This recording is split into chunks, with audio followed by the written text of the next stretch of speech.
How do you actually go about and respectfully asking for consent for different things? It doesn't have to just be consent for a sexual relationship. It can be consent just as simply as sharing a photo online or asking to borrow something. Like there's consent in so many different ways, and I think going about how to ask and respectfully give consent is something that should be addressed.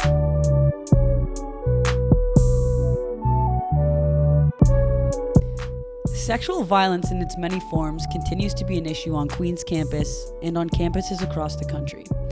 58% of students who responded to the Queen's Shift survey believe that sexual violence is a problem on campus. But when broken down by gender, those who identify as women and those who identify as non-binary or two-spirit are more likely to see sexual violence as a problem. Only 3% of women and non-binary or two-spirit students who completed the survey felt it wasn't a problem, versus 14% of men who felt the same way. So, we decided to sit down with some players from the men's soccer team to hear their perspectives on consent and healthy relationships at Queen's, as well as their visions for a safer and more inclusive campus culture. So my name's Harvard. I use he, him pronouns. I'm in second year in political science. I'm a fullback and a center mid on the team, and my favorite pregame song is Try Everything by Shakira. I won't give up, no, I won't give in till I reach the end, and then I'll start again. I'm Manny. My pronouns are he, him. I'm in fifth year now, and I'm a goalkeeper on the men's soccer team. And my pregame song is Love Me Lots, but the Bridge and Law remix. Love you when you killing all top. Mama said she loves me, and shows lots and lots. I wonder if she loves me while I'm hustling on the block. And my name is Nathan Total. I'm a fourth year kinesiology student. I go by he, him pronouns. I'm a center back on the soccer team, and my favorite pregame song is Trophies by Drake. And they don't have no award for that. Trophies.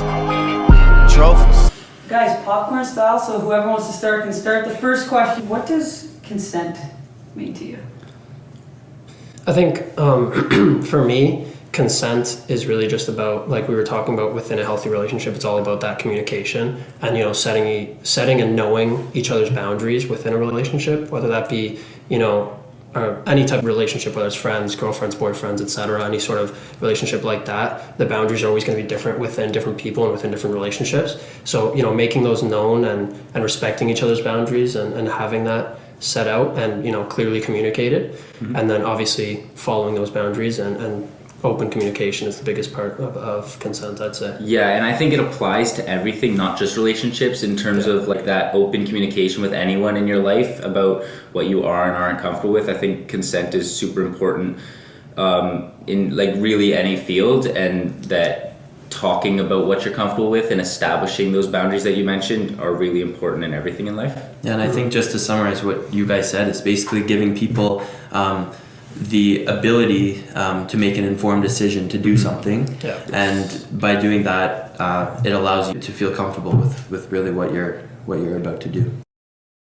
Okay, we're gonna share with you a few stats from the 2021 Shift survey, which gathered information about students' experiences with harassment, discrimination, and sexual violence on our campus at Queen's.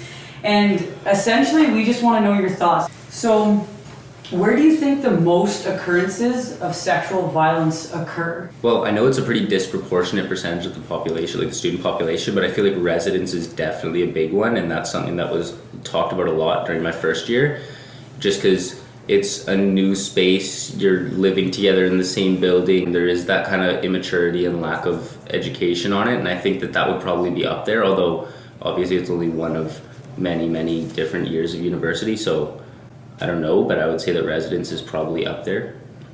Another one for sure that you hear a lot and that there has been a big media push against is parties, and, you know, that kind of step in to say something. If you see something, say something. It's been pushed a lot in the recent years, and for good reason, obviously.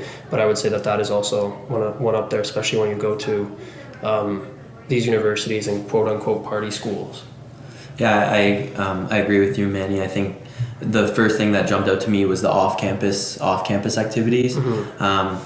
And I think there's when you're off campus, there's less of a supervision. There's less, you know, there's the boundaries seem to go away, especially when there are drugs and alcohol involved. So that's what jumped out to me first was off-campus activities, but that you brought a really good point with the residents. I never really thought of that as my initial opinion. The actual numbers, so 48% occurred in off-campus residences, 15% on-campus residences, and then 19% at a bar, nightclub, or dance club. When you go into sort of the party scene at universities and you introduce these drugs and this alcohol, I think the likelihood of this unfortunately increases a lot, and obviously that is its own issue. But so it doesn't exactly surprise me. Yeah, and I also think that the nightclubs and bars makes a lot of sense based on what you said about the off-campus parties. When there's alcohol involved, when there's drugs involved, I feel like there would be a higher or an elevated risk for that kind of thing. So it does make sense. I am a little bit surprised that it is lower than residents, just because I feel like nightclubs and bars, there's almost always alcohol and drugs involved. And I'm surprised that there is like a smaller percentage of the cases were in these like party scenarios than they were in residence, where a lot of the time in residence you would hope kids are just living their lives. What percentage of students do you think who have experienced sexual violence formally reported it to the school? My initial thought on that would probably, and it's unfortunate, but I would say probably less than 25%. It's definitely way too low. I can guarantee you that, no matter what the number is. To put a number on it, I'm going to guess 18%. Somewhere around the 20% mark. And the shift survey told us that 2% of those students who experienced sexual violence formally reported it to the school. 2%. So why do you think that number is so low? I mean, that is like way lower than even I had thought, and I was trying to sort of lowball it a little bit. If someone came up to me and asked how would I report something like this, I wouldn't have a clear answer for them. Mm-hmm. And I think that right there is the biggest reason why these numbers are so alarmingly low. We talked about in like the stats about the relationships, it could be your friend or your peer or someone you know, and you don't want to escalate it for fear of them getting expelled from the school. Like, you don't want to report it just because you're afraid of the consequences, both for you and for that peer. There are also barriers like that where you don't know the consequences of reporting it and you're afraid to escalate things past what you're comfortable escalating it to. Yeah, that's a good point. In season 1 of the Shift podcast, we heard 3 students' perspectives on consent culture at Queen's. We thought we'd share some clips with Nathan, Manny, and Harvard to see if any of it resonated with their own experiences. I remember, I feel like sex ed, at least in my like elementary experience, started in like grade 5 or 6, but I don't remember talking about consent culture, because I remember the first time like consent being brought up like was when I was in like junior high or something, and like boys making jokes about consent, like in a negative way. And that's the first time that like I heard consent in the context of sex, which is like really unfortunate. And so I don't know, like, why didn't anyone bring it up sooner? Like, why did it have to be like a negative first experience? Yeah. Why couldn't it have been positive, I guess? My sex ed in high school was entirely surrounded like STDs and that sort of thing, which also very important, but nothing about consent. I remember kind of having a similar sex education to what was described, where it was a lot more focused on like the dangers of having sex and kind of the potential implications of it, and like the more physical side of things, like always wear protection, that kind of thing, how to be safe about it. And I don't remember ever really learning about consent, and especially its implication in like an intimate relationship. We were kind of talking about it a little bit before we started, but the only real kind of piece of information I remember learning that stuck with me at all was a video we watched, and I've spoken to quite a few people that were in kind of my year or like around my age that all remember watching a video. It's like a British video about like using tea as a reference to consent. I don't know if you guys have seen it, but that's kind of one of the only pieces that I think we ever really received. And I know that neither of these two kind of know the video or have ever seen it. So I think that that's something that was small, and it was done for our year, but it wasn't done for any others. And I don't think much else other than that was done for us.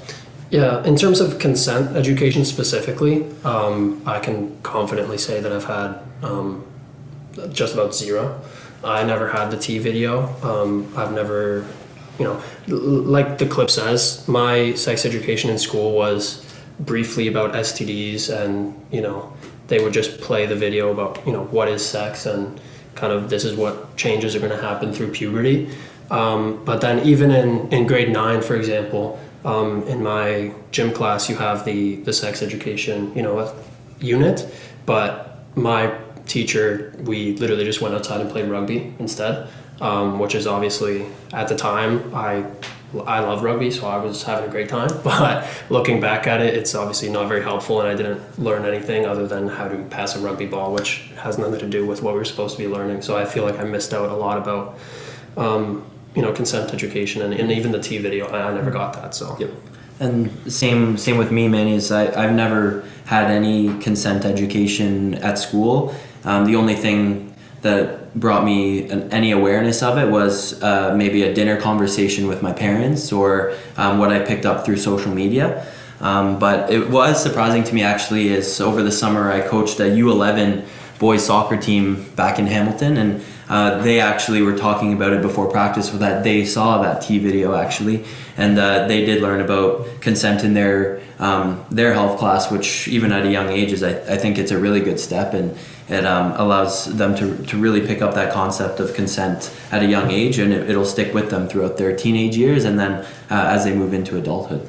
Being taught that kind of thing, and also being taught like what is sexual violence, like how minute or how big can it be and what constitutes it, would also have been really helpful, and I think should be taught to a lot of people, just because that kind of information would help both prevent it and for people to recognize it before it happens, but also to help people access help, I guess would be the best way. 3 questions kind of stand out to me with what should be taught, and first of all is what is actually meant by consent, and then the second one being how do you actually go about and respectfully asking for consent for different things. It doesn't have to just be consent for a sexual relationship. It can be consent just as simply as sharing a photo online, or asking to borrow something. Like there's consent in so many different ways, and I think going about how to ask and respectfully give consent is something that should be addressed as well. And then the last thing I think should be